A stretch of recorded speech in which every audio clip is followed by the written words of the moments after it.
flick it and you don't see the flame, you will naturally try it again and again and again until you see the flame. And now you know that the lighter works. But if it doesn't work, how long are you going to keep flicking the lighter until you decide to give up? Back when we started looking for topics to do our TED Talks on, I was having trouble deciding what to do mine on. That's when I decided to talk to you guys about why I find it so hard to make a decision. I'm going to talk about what causes an indecision, the neuroscience behind decisions, and the actions we take to make the right decision. In the case of a big decision, there are a number of reasons that cause people difficulty in deciding what they want. There is a concept called learned helplessness. Learned helplessness is when you're continuously subjected to shock. You have no power. You learn helplessness by an inherent belief. So meaning your parents have been indecisive when at a younger age, and you learn from them.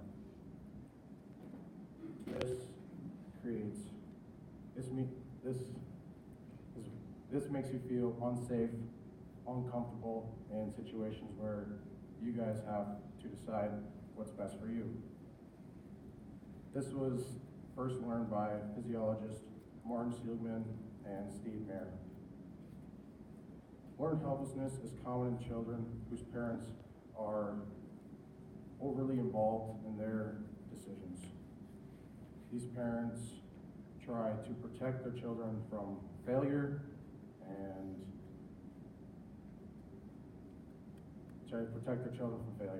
These parents are known as helicopter parents. These parents make decisions for their children far past the age that is right. Yes, your parents made decisions for you when you were younger, like you went to a restaurant. They kind of decided what you were going to eat. Maybe at a younger age, you decided what sport you're going to play. But these parents make those decisions for you when you're like a young adult, our age right now. And sometimes you can see that because these parents are telling their children what they should do after high school, what they should do with their life. These parents hurt their children in their decision making because when they get out in the real world, they may struggle because they've never been empowered to trust themselves. In case of a dinner decision, there are a number of difficult reasons that make it hard to decide what you want to eat. First, there are tons of options. You look at a menu, there's so many things to decide from that you may not know what you want to eat. This causes indecision. On top of that indecision, you might be trying to please another person.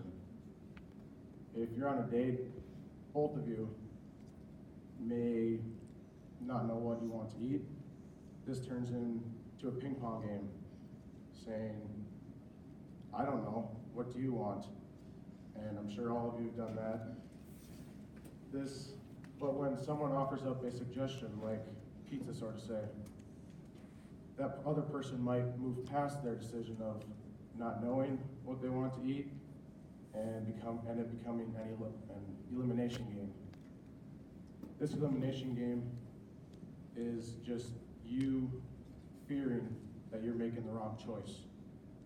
And it's because at a young age, you were told what to want, what to do, and it created your self-doubt. The neuroscience suggests that addressing the decision-making process itself is key to breaking bad habits and addictions.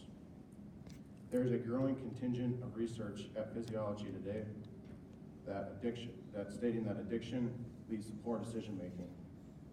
This is abnormal interactions in the brain regions that are responsible for your decisions. Alan Dager from McGill University found the region of the brain that controls your decision making. This is called the prefrontal cortex. A February 2015 study from Okwa Institute of Science Technology Graduate University in Japan found the key part of the decision-making process in the brain called the striatum. There are three regions in your brain that they found. There's the ventral. This controls your motivation to make a decision. There's the dorsal. It controls your adaptive decision making. And the orbital. This is the part of your brain that is making the decision for you. Although the decisions we make greatly affect our everyday life, how we deliberate and commit is a complex process that we only partially understand.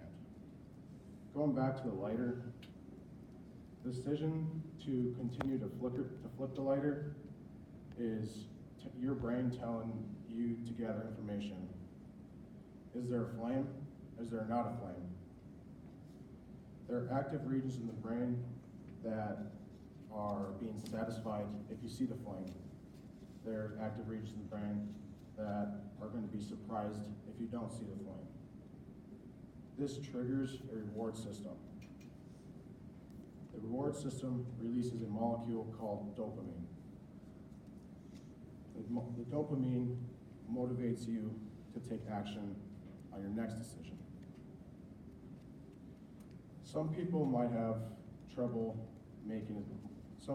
more trouble making a decision than others. But you can all say we've had that deer in the headlights moment where you don't know really what to do. So by doing this topic, I've learned what to avoid when making a decision. Some science behind the decision making, and how to take action upon the decision making. Now, the only biggest decision I have right now is where I want to go to school and where I want to play football.